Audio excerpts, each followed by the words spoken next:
Hello, this is Wayofftrail with Select Start Gaming. This is Zantok with Select Start Gaming. And today, we are going to be doing our top 10 games that we played in 2021. So now, a couple things about that. First, something I want to just say right off the bat is I'm not feeling 100% today. So if I sound funny, that would be why. And yeah. And second You off, always sound funny. yeah, thanks. Haha, haha. Yeah, hilarious. Because you're a clown. So yeah, another thing is we've done these in the past, but it's the top 10 games that we played in 2021. Not games that came out in 2021, but ones that we played. For example, you'll see a game on my list this year that is old as shit. Yeah, but it's, and so again, it's a game that we first played during this time. So like, even if it's a game that is new or super old, but as long as it's new to us. Yeah. Yeah. It also means that you most likely won't be seeing things that are like, oh, the big, huge games that won the Game Awards of the years. Like, you're not going to see, like, Forza Horizon. That's, God, even we play those, I don't think you'd see Forza Horizon on our list. Right. Jesus. Yeah, anything else we need to add, Zantok, before we get started on our top 10s? I don't really think we do, but we have been doing this for quite a few years. I think this is our 5th or 6th year of doing our top 10, so that's pretty fun. Yeah. Maybe sometime we should do like our top 10 of our top 10s. Ooh, we could. That'd be tricky. But But yeah, so as always, we're gonna start with our number 10 game of that year. And then we will move on up until we get to number 1s. So, that being said, let's start with our 10th game of the year. Alright. Yeah, you go ahead. Take it away. Alright, so my number 10 game, this is one that I played. I actually started playing this game in December of last year, but I didn't finish it until January. And that was Tokyo Mirage Sessions Sharp FE Encore. Encore is just like it's the definitive edition. Let's add an extra word to it. This game, it's a crossover between not a real crossover, really. It's more like a crossover mechanics and sort of lore between the Shin Megami Tensei games and Fire Emblem, which is where the Sharp FE comes from. This game is not one that anybody would really expect me to enjoy because it's all about the island industry in Japan, while also pairing up with spirits of heroes from other universes to help save the world, I guess. The reason why it actually makes my list, though, is because while I don't really care about music, the combat is actually pretty damn cool. I love the combo system that it has in its combat. Even though it's like turn-based, it still has a pretty cool combo system going on that I really enjoyed. Unfortunately, it can't go any higher than 10 really for me because, you know, it's an idle game. It's music. There are literal cutscenes that are concerts, but they don't have English voice acting. What the fuck? It's like it's you know people want to listen to Japanese voice acting, sure, whatever. But if it's a game that's gonna be concerts, I'm really gonna need there to be English VA. Sure, there are subtitles. But subtitles are something that should just be like an addition, not a replacement for actual voice acting, and it just frustrated the hell out of me. I never knew what was going on unless I was just reading the words, which again you should do anyways. But during a cutscene, I shouldn't have to keep my eyes glued to the screen to know what's happening. All right. Well, with that, I guess we'll move on to my top 10 game. So funny enough, my top 10 game made an appearance on our last top 10 video, but not by me or Zantok. It was actually in somebody else's top 10 that they left in the comments below, which, by the way, Whoa. we do recommend. Leave your top 10 games that you played in 2021 in the comments below as well, because one, it's just a lot of fun to see what people played, and, for example, someone like me, I looked at them and was like, oh, that sounds kind of interesting. I could maybe get down behind that. So yeah, then along with that, say why it's in your top 10, because that kind of sells us on what the game is. Yeah. So that being said, this particular game was on Genesis's top 10, and I can't remember how high up on his list it was, but the game that I chose for my top 10 spot is Vampire. This particular game, I really liked the art style of it, like the dark with the reds to represent the blood and things like that. I really liked that part. The getting to know the citizens, and as you get to know the citizens, then you can fight, or you either choose to kill them and get their XP. The more you know about them, then the more XP you can get, making sure they're healthy, so when you take their blood, I'm like, oh, that's pretty cool. Now, the only thing is, though, it's one of those where it's like, hey, you can choose to go super nice route or kill everybody route, and there's multiple endings. And so I couldn't do the best ending because there's a couple like choices you have to make that aren't necessarily killing people. So I got what would be considered the best ending I guess the good ending. That's not the best. You could get. Yeah. So I really enjoyed it. I really liked the art style behind it. It didn't quite rank as high because, again, it is one of those games, like, it was a longer game, which is normally fine, but I really kind of wanted to do some of the other, like, kill everyone route, but then again, I was like, that's a lot to play through again. And sometimes the combat was a little annoying, so that's kind of why it didn't rank as high for me, but I really did like the story behind it, and I did have a lot of fun with the game. So that's why that one is number 10. So thank you, Genesis, for the suggestion on that one. And look at that. It made the list. Congratulations. You've won. Nothing. Ever. Nothing ever. But you know what? Somebody has won. Oh, what's that? Their placement as number 9. Oh, snap. In the top 10 games that I played this year list. Oh, and although what would that be? Technically, I lied. Because this one's a twofer. Oh? The two games that I have here are extremely similar, and they're both very short. They're essentially one's a sequel to the other. So I figured it was fine to put these two together. These are games that originated very beginning on the NES, but they got remakes. The remakes are really just graphical updates, and also the original games never made it outside of Japan, so it was nice to finally get to play these games, especially considering once upon a time, one of the characters was considered for Super Smash Bros. Melee. They didn't get chosen, but those games are Famicom Detective Club, The Missing Heir, and The Girl Who Stands Behind, rather. It's whatever. These are, they're detective games. You're trying to solve mysteries. They're pretty simplistic, so I can't really put them too high up. But I had fun with them while I was playing them. Apparently there was a third game that got released in the NES, but it wasn't part of this pack, and it never got translated over anyways. Don't know if we'll get it, but if we do, I'm looking forward to playing it. The mysteries were simplistic, but pretty fun. I definitely prefer the first game over the second one, but that doesn't mean the second one was bad.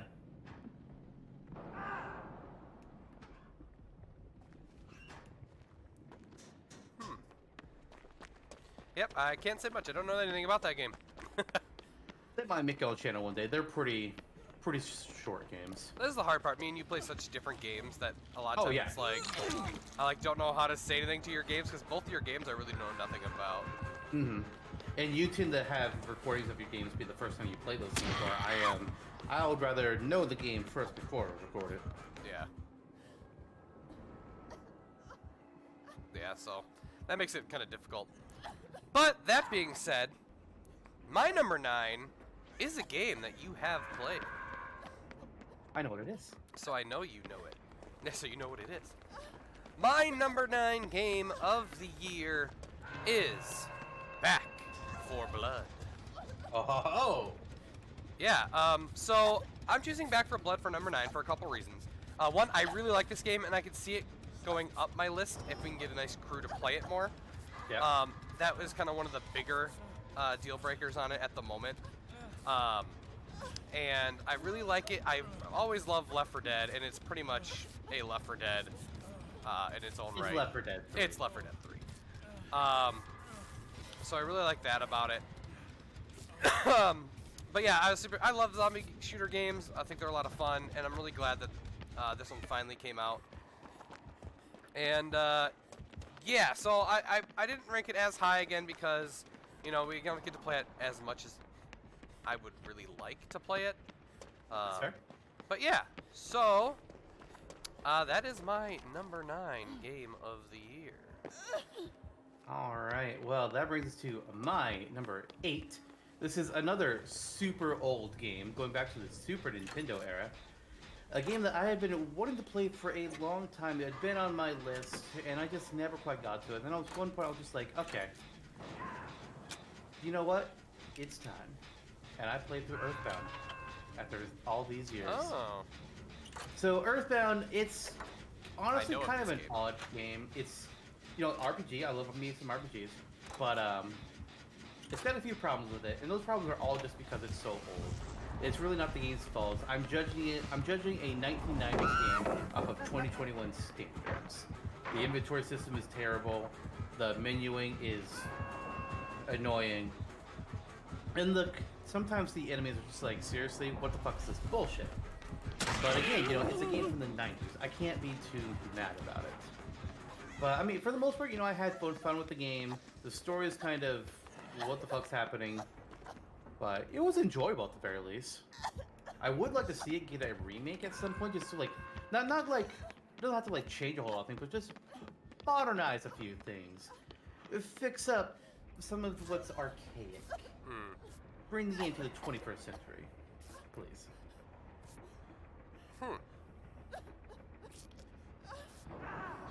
Alright, well, that being said, time for my number 8.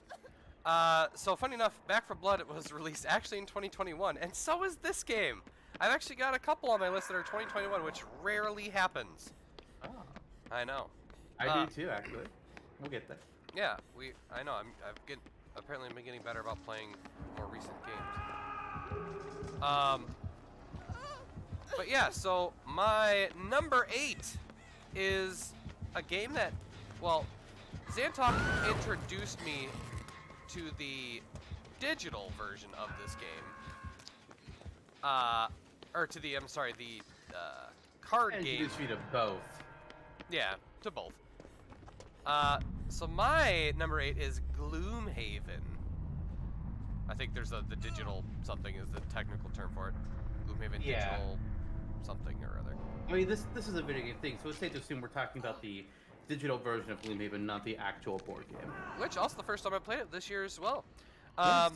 But I am really liking. I'm like really falling in love with this card game Gloomhaven, and so technically I couldn't include the desktop sim version because, well, you know, or tabletop sim version because I played tabletop sim.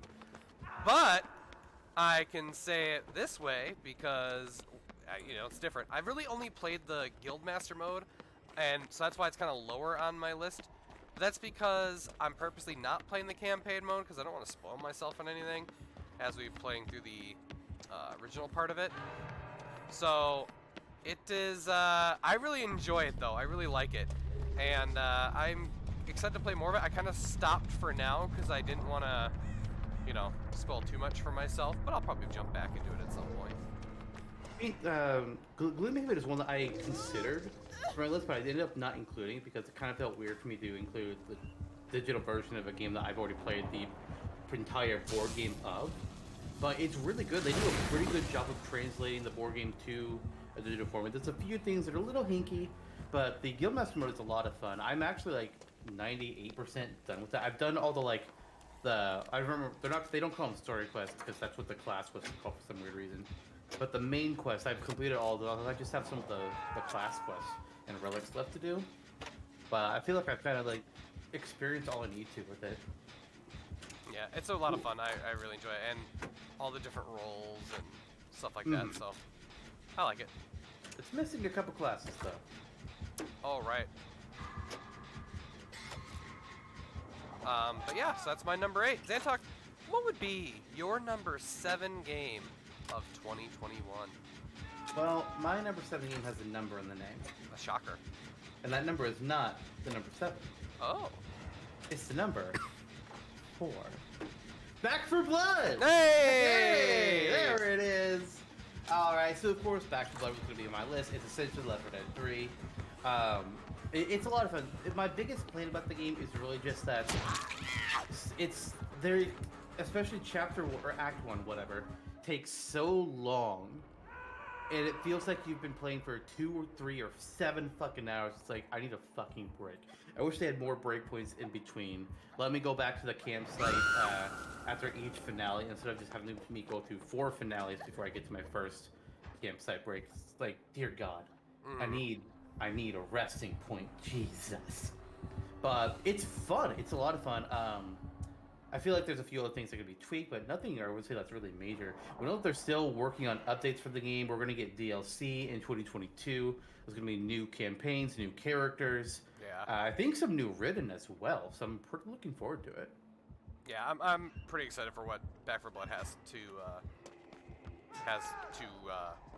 work on or come up with. Yep. Yeah. I imagine they're and we just need to get a couple more people, and then we can record it for the channel. Yep. And like I said, yeah, we just need to get a good group for it, and boom, then that game will probably jump up my list. I mean, not this year, obviously, but it would. Yeah. All right, so what's your number 7 game of the year? My number 7 does not have a number in it. I know. Not even the number 7? It doesn't. Oh. So my number 7 game of the year is a game I played with Skilled Arrow. Oh, I think I know what this is. Yeah. This is A Way Out. Now, being way off trail, I wanted to play this game for a while now purely based on its name, but a cooperative multiplayer game automatically gets my attention. As it's not just a shooter like almost every other one in existence, yeah. Which gets really annoying really quickly. Mm-hmm. Especially when, you know, I don't care for shooters, and it's like, let's just do multiplayer. It's like, well, the only options are shooters. Like, Yeah.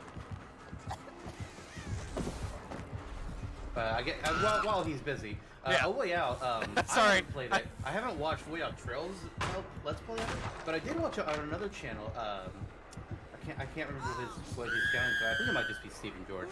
But I watched. Oh no, it was Stephen Plays. I watched Stephen and Mal play through the game, and it was really fucking good.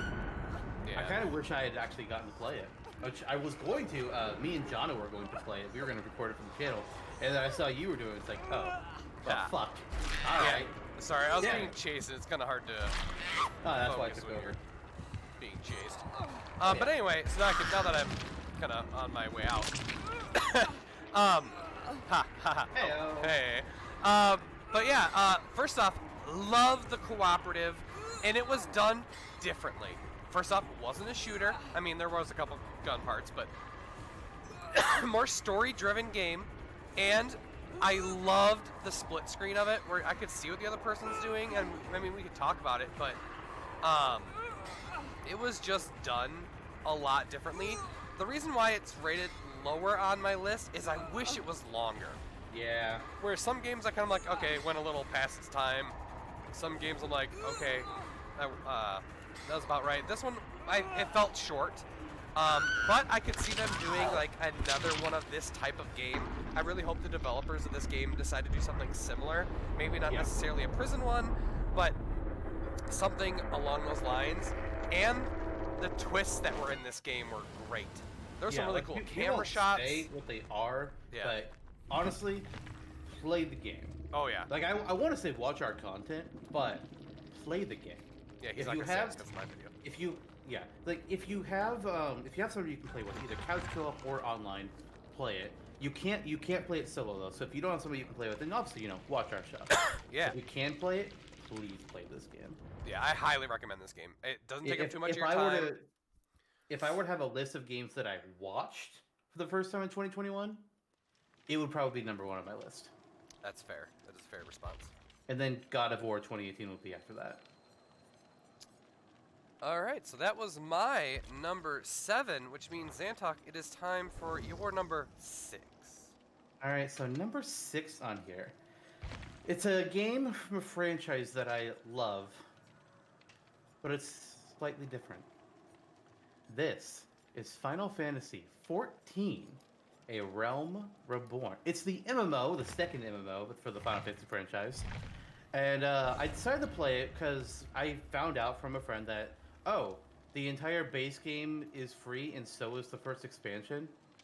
Well, fuck me. Okay. Sure, I'll give it a shot. I do love me some Final Fantasy. MMOs aren't typically my thing, but fuck it. Let's try this out. And I enjoyed it quite a bit. I played through the entire, wow, that's very rude of you. I played through the entire main story quest in about, I think, a month and a half.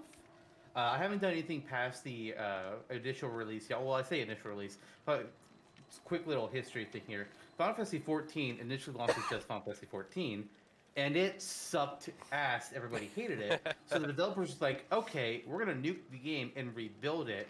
But the cool thing is, they didn't just do that, but they actually nuked the in-game world, and the destruction of the original game is part of the game's lore. That's why this game is called A Realm Reborn, because they literally rebuilt the game from scratch, essentially. Oh, that's pretty cool. Which is, yeah, it's pretty fucking cool that they did that. Eventually, I want to play through the other expansions after the fervor from the Endwalker expansion dying down, because right now the queues are crazy. 5,000 people waiting in line to get into the game because the servers are all full. Oof. I think I'll wait a little bit, thank you. But I had a lot of fun. I play a monk. So I just do like a whole bunch of punches, and I found out towards the end of it that apparently monk is one of the least popular classes, which is like, oh, well that hurts. I like punching things. It's fun. Damage is what I like. Beauregard. Yeah. Gotta do some a flurry of blows. All right. Time for my number 6 game of the year. My number 6 game of the year. So with all my games, you'll tend to see, like, obviously I said before, me and Zantok have different types of games that we play, but a lot of my favorite games tend to be games that are just very different from any other game. Indie games a lot of times. Yeah, more indie games, just because they tend to be the ones that they don't get stuck like in a franchise, and they have to stick with it. Certain things like that. I mean, don't get me wrong. There are some franchises I love, and like even some on my list. But for my number 6, I'm going with Subnautica Below Zero, another game this year. Funny enough, I know I've really hit the or kind of doing the 2021 thing this year. Yeah. But this is one of the games I played the first Subnautica, and I was waiting for this game to come out. Once I played the first one, I was like, oh man, I like that game. So I was waiting for the day it came out. Now I did wait a little longer, because once it first came out, I'm like, all right, wait a minute, don't do it now. I want to make sure that they give the final update. All right, I know it's live, but it's going to be kind of weird for a few weeks. I waited those couple weeks, so they're like, good, here we go. So all the bugs and stuff were mostly worked out of it. But I love the Subnautica games. They're so good. And it's not really something that I would have thought I would like. I mean, I like survival games, but this one's got a twinge of horror to it, and that part kind of gets me a little bit. I would say this one not as spooky as the first one. This one was definitely a little more lit, and not as like, oh god, I'm so scared, I'm in the deep end. No, that wasn't like that. And plus, I was kind of expecting it at this point. But I really like the story behind it this time, and how your character, and at least they gave your character a little bit more detail than the first game. But yeah, I'm a big fan of the Subnautica games, and Below Zero I waited for and happily, I think I played it, I want to say it took me like 4 recording sessions or streams, and it was done because I wanted to play it as much as I could when it came out. Funnily enough, though, I'm looking at things on here. The original Subnautica was never in one of your top 10s. Weird. Yeah. What year did you play that? I don't want to talk about it. Oh. Yep. Oh. Yep. God, this has been a long year. Right? Huh. Fuck.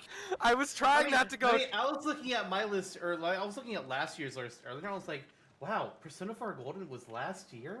Holy shit, that feels like it was 4 years ago. For you, it was. Fucking Christ. Yeah. Well, yeah, because I played at the beginning of 2020. I played the game in January, February. So Yeah. no wonder it feels Let's just so say long ago. I didn't want to go too much detail. That's fair. That's for fair. below zero for some reason. Yeah. Okay. All right. We should move on.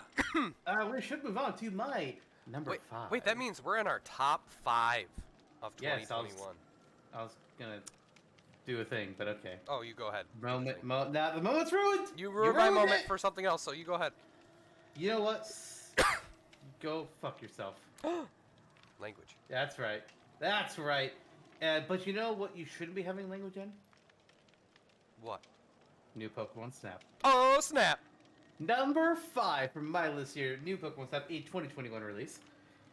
This game, like, I never played the original Pokemon Snap on Nintendo 64, but I know a lot of people loved it. I did. It was weird to me when the Wii didn't get a new sequel to it. It was even stranger when the Wii U didn't get one. But finally, the Nintendo Switch, we have New Pokemon Snap. Now, the title could have been better. I don't know what Nintendo's obsession was, just sticking the word new at the beginning of things. It's like, what the fuck, guys?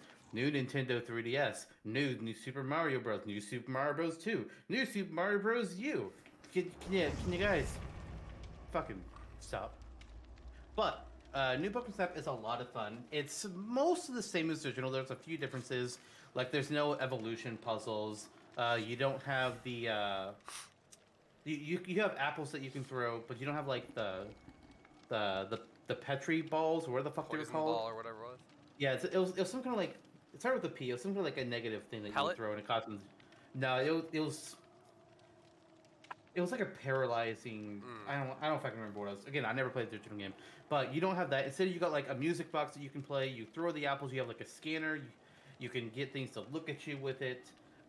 Towards the end, you can actually unlock speed mode, where you can make your device move faster across the track, which then you get to see things that you normally couldn't see, which is pretty fun. But it's got a lot of tracks to it. It has some quote-unquote bosses that you take pictures of. It's got quite a few legendaries that appear once you've beaten the main story of the game.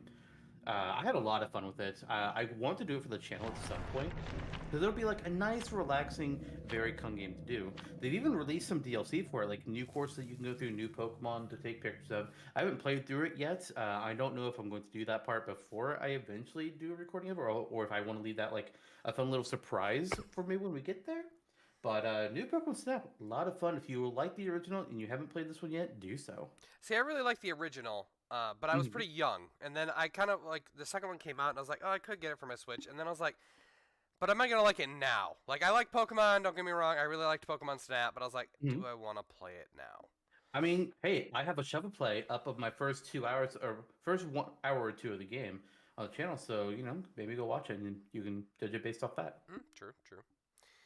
All right, well, it's time for my number 5 game of the year, which, let me just quick look at my previous lists. I don't know if I have many Nintendo games on my list. Nintendo? Yeah, I actually don't think I have Is it Metroid Prime? I don't think I have a single Nintendo game. No, I have one, and it was 10th one year. Yeah, you have Mario Kart 8 Deluxe from 2017. Yep. Checking the rest of yours.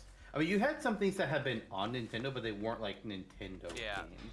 Yeah, so that being said, I have a Nintendo game for you all for my number 5. Yay. And it is Pikmin 3 Deluxe. Nice. I got a Switch at the beginning of the year. Now, I will say this, though. I don't play the handheld games very long, so not many of them made the list. And I only had 4 of them anyway. But I love Pikmin games. Like, number 1 was okay when it came out. When it first came out, I loved it. I did hate parts of it, but I did enjoy other parts. And Pikmin 3 Deluxe, that was like one of the games I was like, okay, I want this really badly. Like, this is the one game I want, and decided, like, okay, this is my game I need to get. So one of your original Switch games was like, I have to play this game. Yep. Switch has some good stuff too. I haven't played Pikmin 3, but I played a little bit of the first two games. Actually, no, I did play a little bit of Pikmin 3. That's right. But I watched the full LP of it, and Trulix and I have discussed possibly doing an LP of Pikmin 3 together as well. Yeah, and I would totally be down to have it on the channel because I think it's a really cool game. I really liked Pikmin 2 a lot.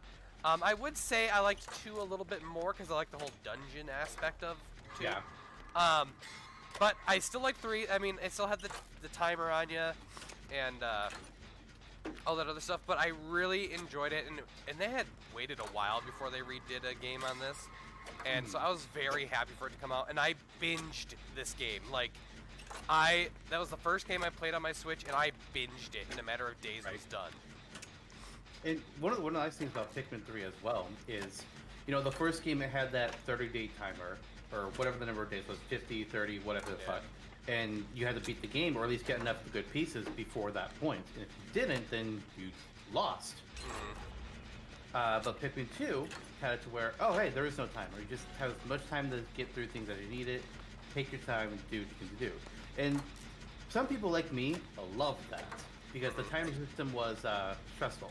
Yeah. Some people didn't like that because they like having the timer. It's like, okay, I disagree, but sure. Pikmin 3 is kind of a best of both worlds situation because there is a quote-unquote timer because you have limited resources. In terms of, like, you have to have, your team consumes a jar of juice a day. But as you're going through the game and you find fruit that you bring back to the ship, that fruit gets converted into more juice, so you buy yourself more time. It's a really good way to do it. Yeah, and you can set it up, like, the difficulty depends on, like, how much juice you go through. Mm-hmm. They did a great job. It's a shame that it's been so long since Miyamoto said, oh yeah, Pikmin 4 is virtually done. 6 years later. And where is it then, Miyamoto? Yeah, Where the fuck is it? Stop playing with your theme parks and your Illumination Studios and give us Pikmin 4, goddammit! Yeah, so I ain't bitter. I had missed it, and it was time for it to come back, and it did. And it came back fantastically. Yeah, it's a great game. Yeah, so that is my number 5 game of the year. So, that being said, we are under the top 4s. Zantok, what is your top 4 game of 2021? So, my top 4 is actually the most recent game that I played this year. I actually played and beat this within the last month. This is a PS5 game. I recently, for those who don't know, I recently moved into a new house along with Trulix, and I got a PS5 as well to go with it, which was fucking great, because now I can play some more games like the DLC for Final Fantasy 7 Remake, which will eventually come to the channel, I can guarantee that. And this game will as well. But this is actually going to be Spider-Man Miles Morales. I played the PS4 version of Spider-Man on the channel before. And, it's a really good game. And this, Miles Morales, it's just more the same, truthfully. There's a few little differences, like you have less of the science gadgets, but Miles has more powers. Like, he has electrical discharge for some of his powers. He can also have some cloaking with his invisibility. But it's a much shorter story, so there's a lot less collectibles, but it's still the same New York map. You have still the same basic functions, combat, swinging around, which is all fun. They do such a good job with these Spider-Man games. I can't wait for the next legit sequel, because Miles is more of a 1.5 in truth. The only sad thing is it's just quite a bit shorter. I would say it's probably only like a 20-hour game, and I went through for all the collectibles. Maybe it was more than that. It felt like 20 hours to me. I'm not really trying to check my game time. But it's considerably shorter, but still a lot of fun. Yeah. Yeah. So I never got big into the Spider-Man games. I guess I just never get big into the superhero games, but that's on me, I guess. Yeah, so time for my number 4 game of the year, and the title has a 4 in it. I know, crazy. Back for Blood? No, because it's already been taken. My number 4 game of the year was a game I finished playing last year, and couldn't quite put it on my list for last year because I was still in the middle of it. But, excuse me. My number 4 game is a game that I think Zantok will be proud of. Yeah. Being on my list. Yeah. Persona 4 Golden. Fuck yeah. This game, I kind of was forced to play it. Not really forced, but Quote unquote forced. Yeah, You just made us forced. do a whole bunch of point challenges on your stream Yeah, when you didn't have to do it, period. that is true. Yeah, I didn't have to do it, but I wanted to. And then it got to a point where I actually started to really like the game. I really enjoyed the story of Persona 4 Golden and a lot of the characters. Did get annoyed with some of the characters. Some of them, yeah. I'm like, oh, I kind of like him, and then pretty quickly. Then he became a little douchey. Yeah, but yeah, the characters were really well done. I would say the part I didn't care as much about with this game would be the combat, which the RPG side of it was the part I was like, eh. I mean, you're not an RPG player. So not an RPG guy, so that part of it kind of brought it down a bit for me. It's why I didn't make top 3. And hefty long game. Holy cow! Yeah, it is. And this is Just a wait till I long. make you play Persona 5. You think 4 is long? You ain't seen nothing yet. Yeah, it is a long game. But yeah, I did enjoy it. The story was really good. Characters, again, fantastic. And the twists and the sadness in this game. Like, there is some Good sad shit. parts. It's definitely one of the best games, period, I think. Yeah, and one other thing I forgot to mention with this game, the music, phenomenal. The music in this game is great. Especially telling when I think the music's great, because I don't listen to music, period. I just have to comment, I'm the snowman trying to walk through the door. God damn it. You were so close. I know. I got it anyway. And Persona 4 was my #1 game last year as well. In fact, this will be the first year in 3 years where a Persona game is not my #1. Nice, we needed a little variety. Well, we'll get there. Yeah. All There's right. still some Persona games I haven't played too, so. Ooh, that means we are at our top 3 each. Top fucking 3. You ready? I am not, but I think we're gonna go anyway. What if I make you feel some bad feelings with this next one? Ooh, okay. Because this game is this series is known for making you feel some negative feelings, and one negative feeling in particular. It's time for a little dose of despair. I've not played it. Nah, but you've seen one of them, and this is Danganronpa V3 Killing Harmony. Oh, right. Yeah. So the first game is already on the channel. The second game is in the process of happening on the channel. It's not quite done yet, but it will get up there. And this is the third game of the series. Technically, the fourth. It's the third main game, though. This one's not on the channel yet, but it will be on here by the end of the year. So no worries about this one. I can't say much because the Danganronpa games are super spoilery. But I can say, hey, it's the same similar concept. You have a group of students. They're all the very best in what they do. They're top of their field. So in this one, you have things like the ultimate pianist. You have the ultimate entomologist. You have the ultimate mage. You have the ultimate child caregiver. But then, murders start to happen. And you have to have trials to determine who did the murder. And whoever did the murder gets executed. And sometimes it's sad. Sometimes it's heartbreaking. Sometimes it feels good. Because some of these people are pieces of shit. And if you're someone like me who's like, oh, that it sounds like a neat game, but it's like they're long, I will say, and you're like, oh, I don't really want to play Very it. Very wordy. I did watch not that one of theirs yet, but the original Trigger Happy Habit. Yeah, Trigger Happy Habit. But I really enjoyed it, and I do recommend if you don't even want to play it, I recommend watching it because it is it's a fun series. And I will say for the Let's Plays that I did of the Danganronpa games, it wasn't just me. We also had Curb Walker, a friend of ours, on those videos as well. So he did some of the voices, I did some of the voices, and we just had like a great back and forth between the two of us.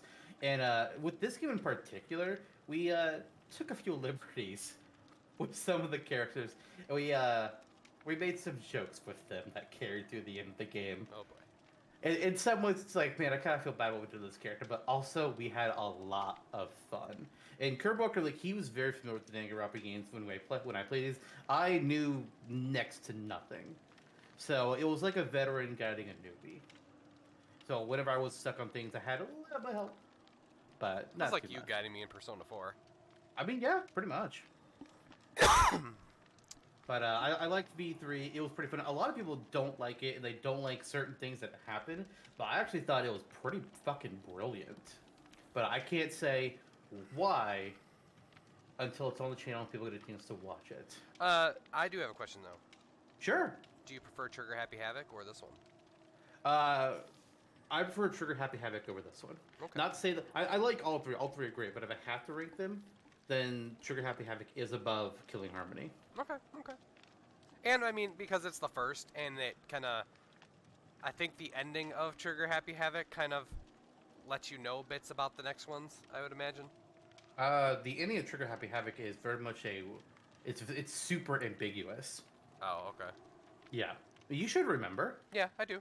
I'm just trying Yeah. not to say too much. No, it's super ambiguous. Like they leave open, they open a door, but they don't show you what's beyond the door.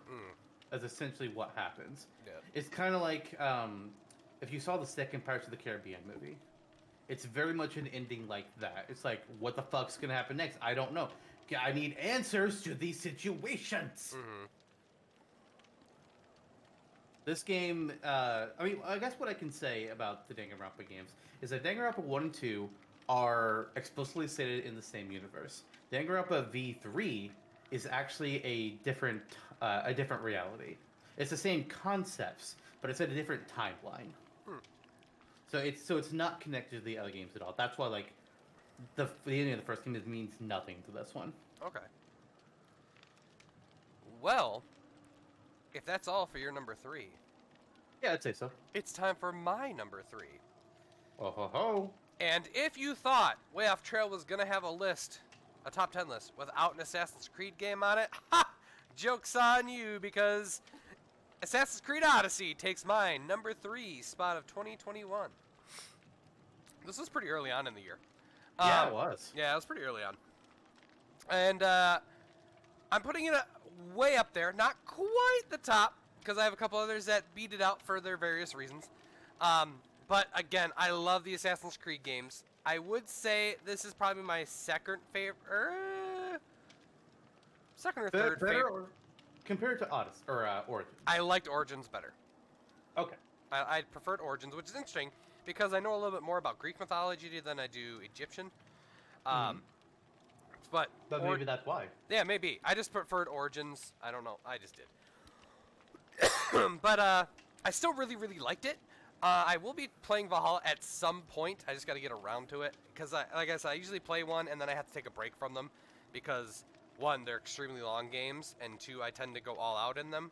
Like, Yeah. I tend to, like, do all the side stuff first and then move on. I don't know if I'll do that with Valhalla or not. Because I heard that that would be more tedious than anything else. So, who knows? I'll do in the next one. We'll see. But, I'm excited to play it. But Odyssey was, again, really good. I liked Cassandra a lot. I'm glad I picked her over Alexios. From what I heard, he was not as his voice actor wasn't as good. And I also heard that she's the canon. So that's pretty exciting. I played the canon character. Yeah.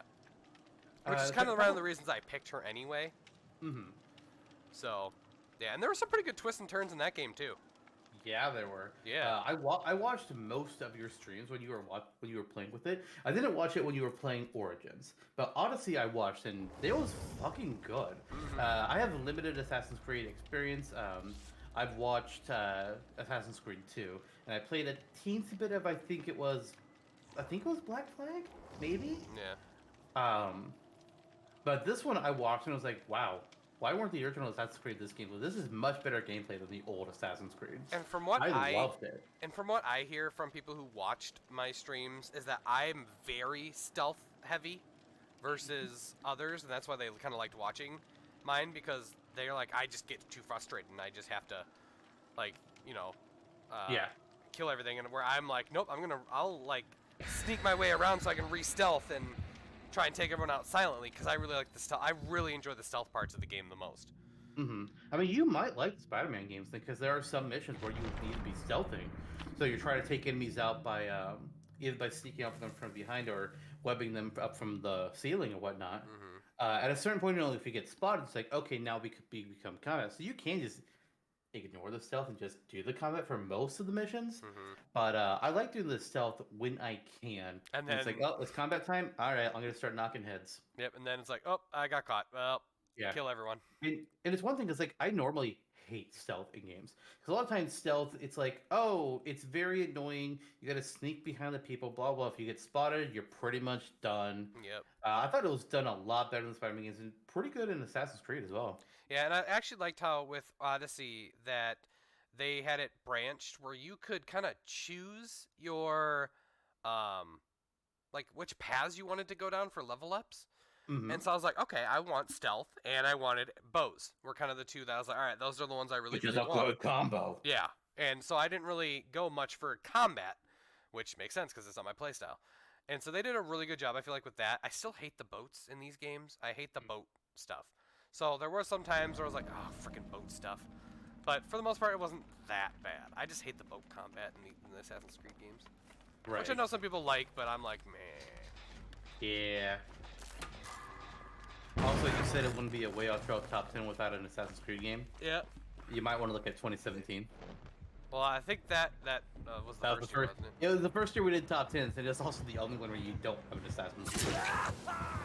Yeah, that makes sense, because I don't think I'd played many up at that point.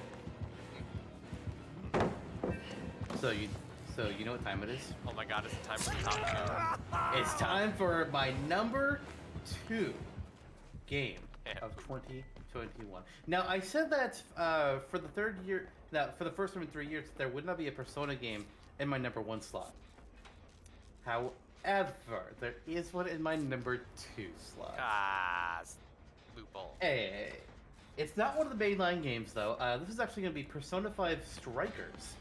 Strikers is actually a sequel to Persona 5, but in a completely new system. This is not a turn-based RPG. This is instead a Warriors game, or a Muso game, depending on what word you want to use for it.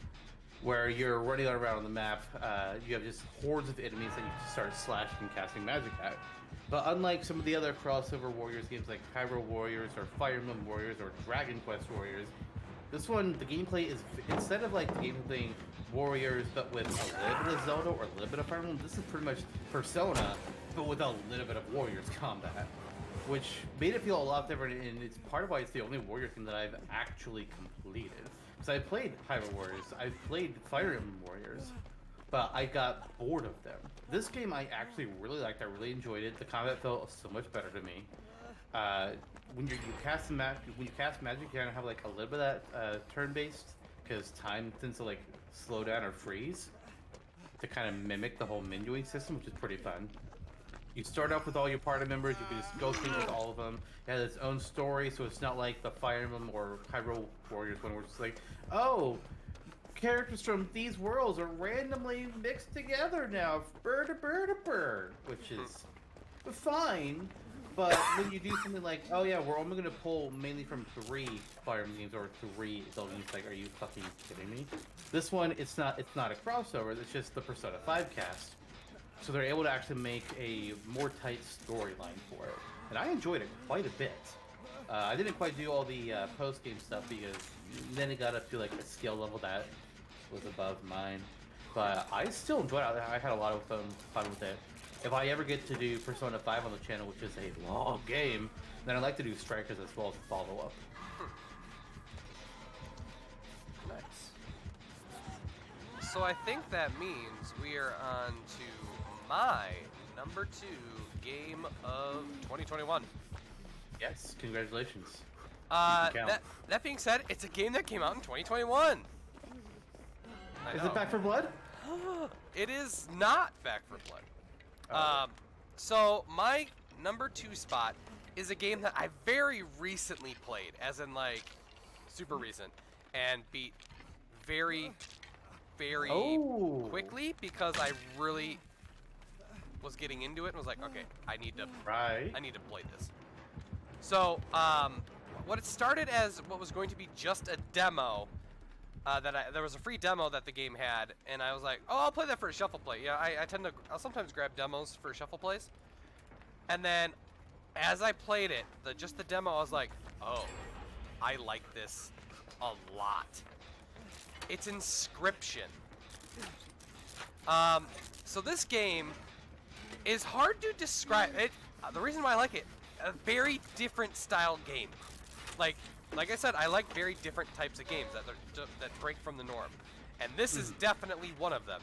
It starts off as like a card game, and an escape room, and a survival, and then it just keeps evolving as you get better at the game, and as you get better and unlock more things and solve some mysteries, more mysteries happen, and what you thought was true is no longer true as the game changes on you. At one point, I was playing a card game. The next point, I'm playing an RPG. I don't know. I bet you hated that part. I mean, I should say like 8-bit scroller. But it was very different.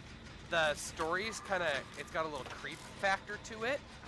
And then you're like, oh, this is weird. And it has like the right amount of mystery behind it where you're always questioning what's happening next. So I really, really approve of this game, and I highly, highly recommend it to anybody because it was a lot of fun. A little on the short side again, but I super, super enjoyed it and think that if anyone gets the chance, they should definitely play it. Now, I saw a little bit of your stream of it. I personally couldn't really get into the game just from watching it, but that might be because like I wasn't there at the beginning to get the context of what the fuck's going on and how this card game is supposed to be played.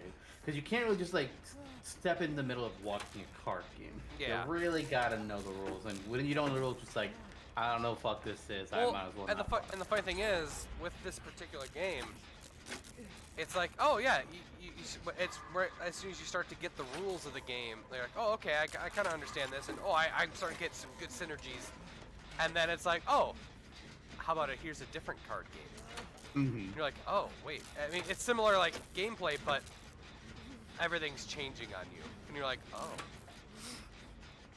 But yeah, I had a lot of fun with this game and heavily enjoyed it. You have to name some cards after some people. I did, yeah. Actually, when one of the fun parts because I'm trying not to give away spoilers for the game. One part is because the game kind of designs for you to die a couple times. It's actually part of it. But when you die, you make your own death card, and it's kind of like your soul gets put into the card type deal. So you get to name the card. You get to hey, we're Yu-Gi-Oh now. Yeah, and then the person takes a picture of you, and then you become the card. And say hello to the Shadow Realm, Yugi boy. Yeah, so like there was a Way Off, and then I'm like, well, I don't want to name another one Way Off, so I named a couple after some of the viewers, like Jamer. Was there a Way Out? There was a Zach and a Zantok in there, and so there was a lot of fun, and yeah, it was pretty good. Oh, there was a Zantok card. I didn't hear about that. Yes. I knew there was a Jamer and a Zach. Yeah, I think it was one of the later cards. Okay. Yep. Yeah, the Zantok card came in at one point. Well. Alright.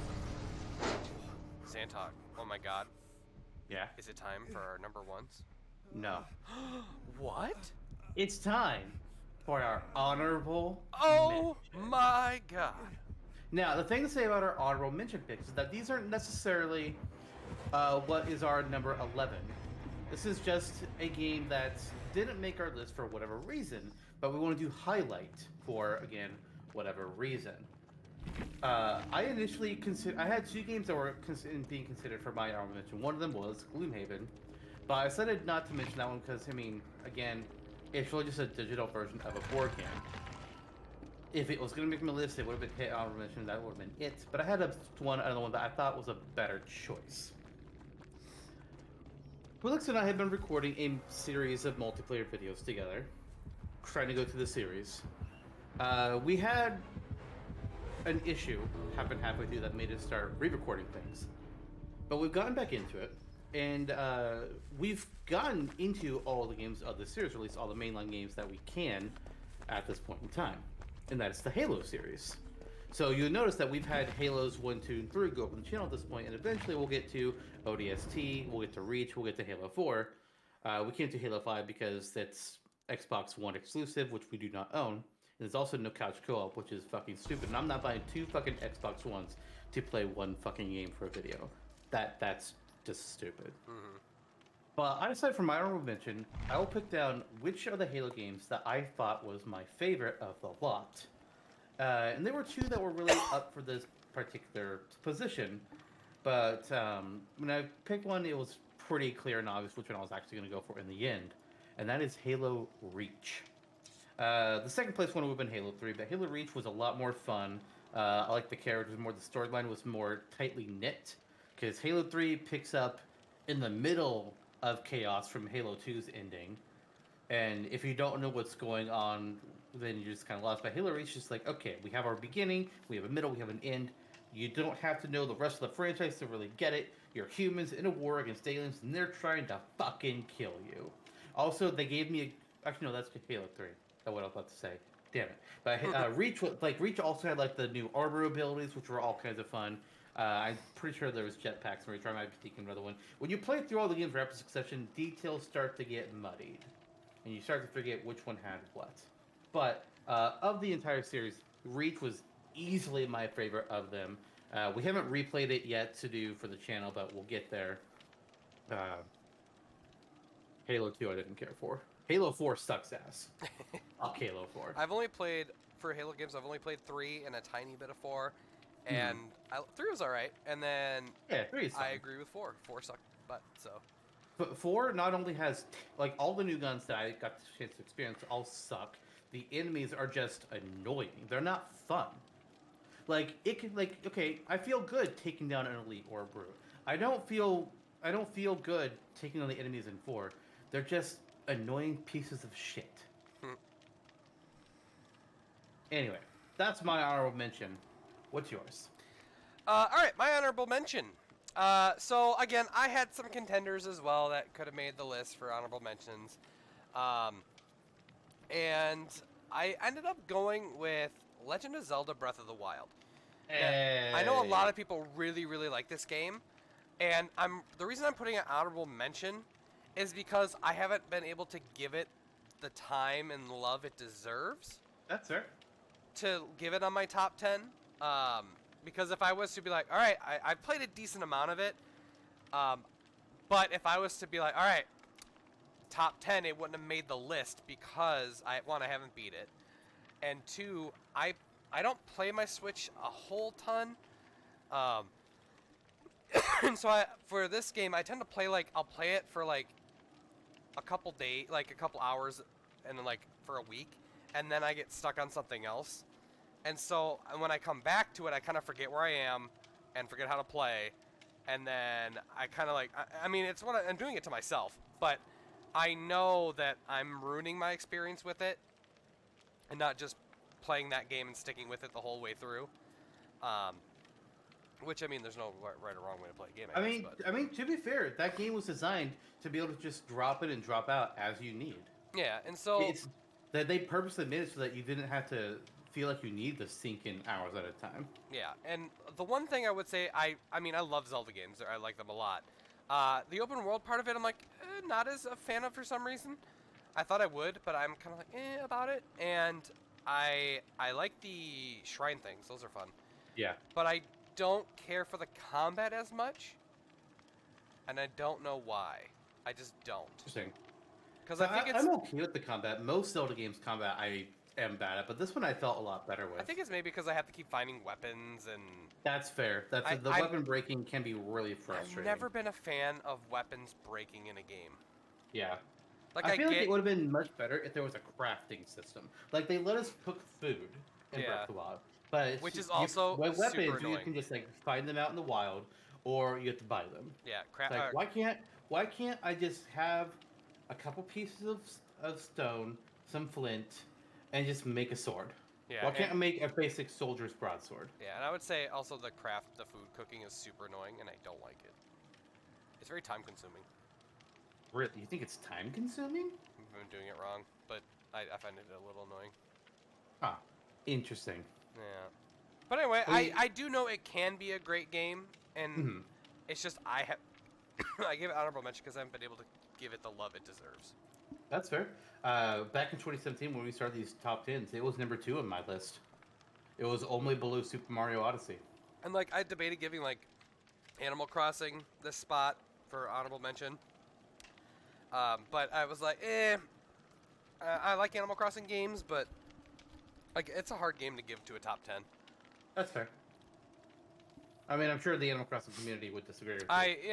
That's fair, and I would understand that, but it's different tastes. Like for me, Animal Crossing, it's fine, but it's not something that I can sink. Like of all the games, it's still the one I'm still playing technically because I'll try to load in every once in a while. Like I played it today. Yeah, like all of the games on my list are games that I feel like I could just sink time into and just like not do anything else. Animal Crossing, I can't do that for. I'm just not very. Sim games just aren't my style. Yeah. Well, with that, we have gotten through all of our games except our top game that we played in 2021. Ooh. Oh shit! Oh snap! Fuck! I'm not prepared. I didn't figure it out. Oh my god! Yeah, I only got the top 9. What the heck? Yeah. Who I prepares guess that I'm just gonna have to. I mean, I guess if I had to just pick one at the top of my head, some of those would be like a number 1. I mean, well, I guess that one would make sense because we had Danganronpa V3, and then last year we had Danganronpa 1, so it only makes sense that Danganronpa 2's got to be in there somewhere, right? That just makes sense. So my number 1 game of the year for 2021 is Danganronpa 2. Goodbye, Despair. Oh. So I mentioned earlier that V3 was in its own timeline, but it still had like the similar basic idea of like, hey, look, the kids, ultimate talents, Monokuma, trials, whatnot. So Danganronpa 2, again, this one is in the same timeline as the original game. It's a undisclosed really amount of time later. It's like a year, 2 years. It's something along those lines. But instead of a school, you're on a tropical island because you're on a school trip instead of just living in the school. And you've got your ultimate talent people. So you've got what's a few here that I can mention? You have an ultimate photographer. You have an ultimate traditional dancer. You have an ultimate swordsman. Just to name a few things out there. And the characters for Goodbye Despair are, I think, the best characters. Like there's a couple that's like, oh dear God, can you please just either shut up or die? Because I'm annoyed with you. But what I mean is like the quality of the characters. It's so goddamn good. Like, not to say the characters in the first or the third game are bad, but you watch the Let's Play of Trigger Happy Havoc, and some of those characters were kind of, I don't know if blah or boring is the right word, but they were definitely more tame. Yeah. It's like, there wasn't anything that was like super fucking wild, but 2 has some wild ass characters. I fucking love them. Curb Walker and I, we have some very similar favorites for it.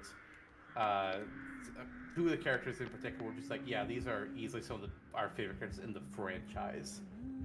We love them. The story, again, is great. Like, all the Danganronpa games are good with their twists. They keep making you think there's some wild things that are happening. It's a good ride from beginning to end.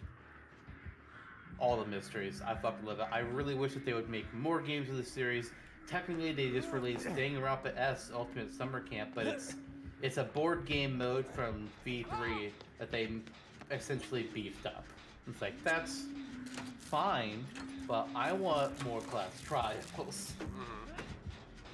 It's like, please, can I get more of that good shit? But two is very good. It's currently in the middle of being uploaded on the channel. We're currently in. I'm trying to think what chapter we're in right now on this channel.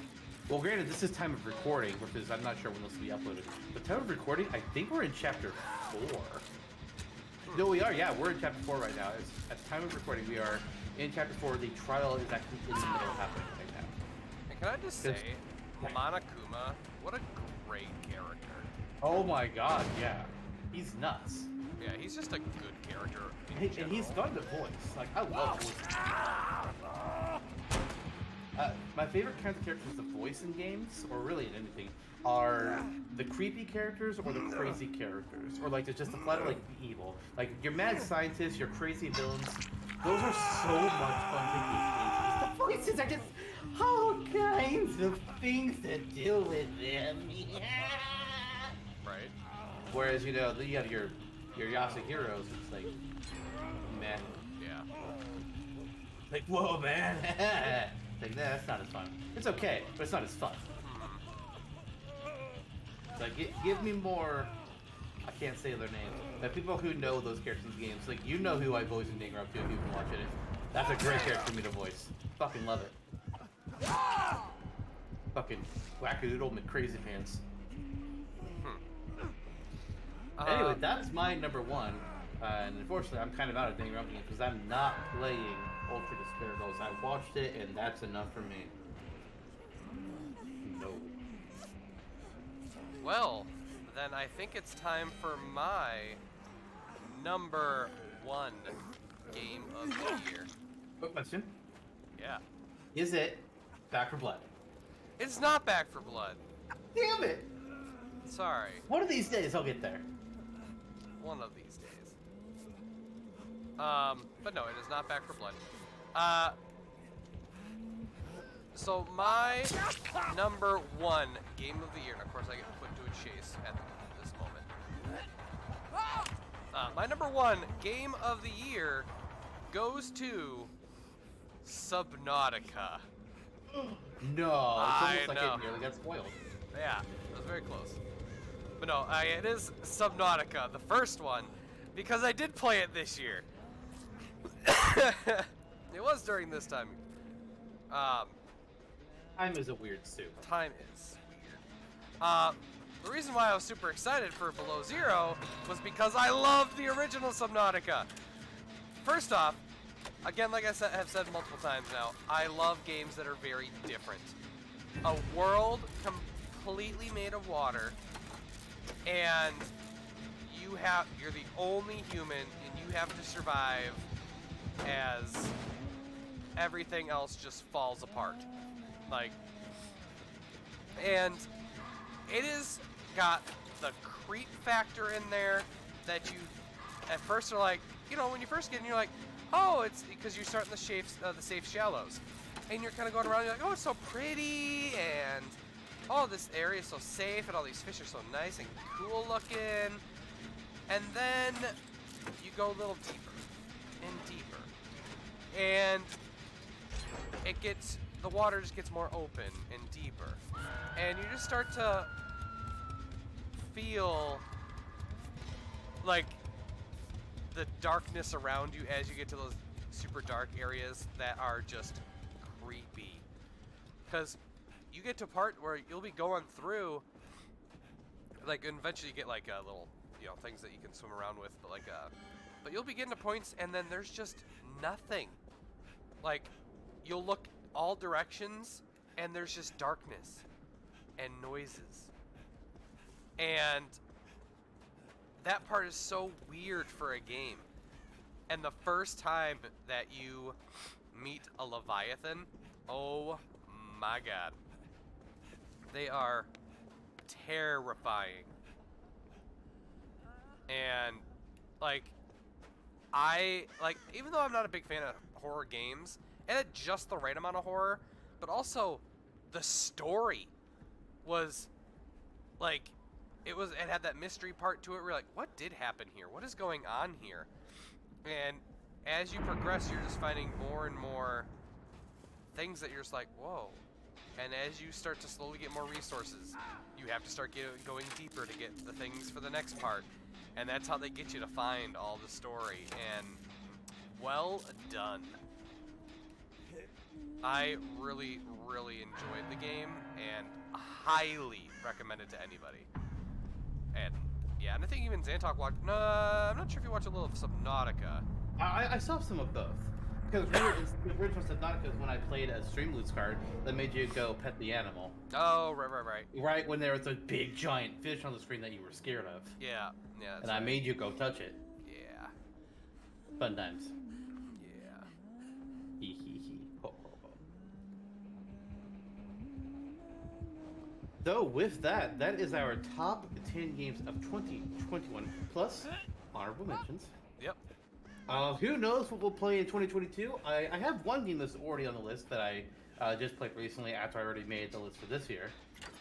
I don't know if it'll make the list or not. It's kind of just like, hey, you know, I played something, but I don't know if it's going to be top 10. Mm-hmm. But I have a few games that I definitely plan to play this year. I'm kind of curious how everything is going to line out.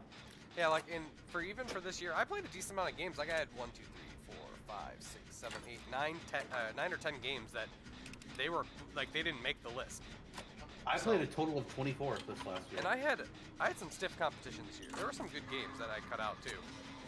That I kind of was like, oh man, any other year they would have made the top 10, but nope, not this year. I don't know if the ones that didn't make my list would have made top 10 in other years. I don't know. Yeah, it's hard to say, Broken Age could have hit like a number 10 in a list, but I don't think it really would have gotten farther than that. The rest of them, I mean, I guess Gloomhaven if I had to. Yeah. But like the Halo series, like it's all shooters. Payday 2 was. I was surprised. Payday 2 I played for the first time this year. I was like, really? We did a lot of Payday 2 at the start of this year. Yeah. And then we kind of, when things started getting busy for me, then we had to stop. Yeah. Plus we had a lot. I was like, okay, I think that's enough Payday 2 for this year. And they already gone through. Yeah. You know, we'll probably do more next year. Yeah. Ooh. Nice. But yeah, so please let us know again in the comments what your top 10 is for this year and why. Oh, yeah. We really honestly would like to know. Like, we enjoy, like, we talk about it. Like, I remember when Genesis posted his, we talked about it. I'm like, oh, interesting. I don't know that game. And like even not just top 10s, like we like seeing people's feedback and comments on anything. That's also true. Like we love knowing what you guys think of, like not only our top 10s, but like what we do with other games or things. Like we respond when we can, but we love seeing feedback and comments. And yeah, it's kind of what keeps us going, you know. So make sure that you're leaving those comments, even if it's something, you know, like just. Oh, I like this character. Perfect. That's awesome. Yeah. We like even if it's that. something like, you know, Gino for Smash. Yeah. Not that never happened. It's like Waluigi for Smash. Get out of here. Waluigi just better chances. I want both. I want both so bad. Okay. Also, I just popped that Jen in her face and she's upset about it. Oh, I've been watching Mrs. Petals. Oh, you're dead. Look at that. Oh, yeah. Yeah. I kind of got screwed each game that we played. 3 or 4 games that we've done? Wow. I didn't think we'd get to that many, honestly. Right? I know, I'm kind of surprised. Also, as we're kind of wrapping up, this is my first time on this map, so I'm having a little difficulties trying to like look around the map, but also like try not to die. 2 matches in a row had no ed. Yeah. Seriously. Fucking Christ.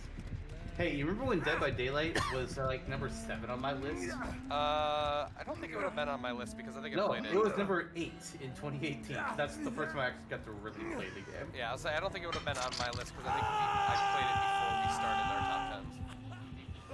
If I redid the list, it would probably raise higher because, like, you know, it'd be above Super Mario Party. But it's wild looking back at some of these older years. Like, wow, I put that game there? Really? Yeah. That's the thing about, you know, ranking things in the moment. That years later, your opinions on these games change.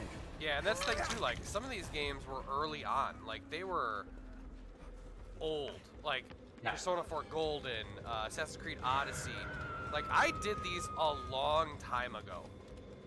Like, these were... I mean, they were played at the beginning of the year, like compared to Yeah. like Inscription, which was extremely recently. Yeah, for me, it's literally Tokyo Mirage Sessions to Spider-Man Miles Morales. Those are the oldest and newest games I played this year. It's wild. Yeah, so we're But just, next year, I mean, I'm probably not going to have a Persona game next year. I'm not going to have a Danganronpa. Well, unless I played like the summer camp game, which I might, because it's going to like see what it's like. Like, I'm not going to have like a mainline Danganronpa or a mainline Persona game next year, so that's going to be different for my list. I don't know what it's going to look like. I was really hoping I could survive this match, but it's just really not gonna look like it. Yeah, I mean, but you got one survive, right? All right, no Ed. Yeah. You, good job there. I was really hoping to survive the new map, but it's not happening. I'm going to have to find some new franchises to kind of dip into next year. I've exhausted these two. I've got a good chunk of games to keep up with, or to get started on, so we'll be good. All right, well, seeing as I'm dead and Zantok's already dead, I think that is a good time to call this video. And like I said before, make sure you leave a comment with your top 10 or any other, if you agree with us on some of ours, if you think, no, Animal Crossing should have been in the top 10, okay, we get it, but, again, let us know, tell us what you think of our picks, tell us what you think, or what you would put, and all that other lovely stuff. With that being said, I think it's time for us to sign up there, Zantok, so, we hope you all had a good year, everyone, and we'll see you all during this next year for 2022. Bye, everybody. See ya.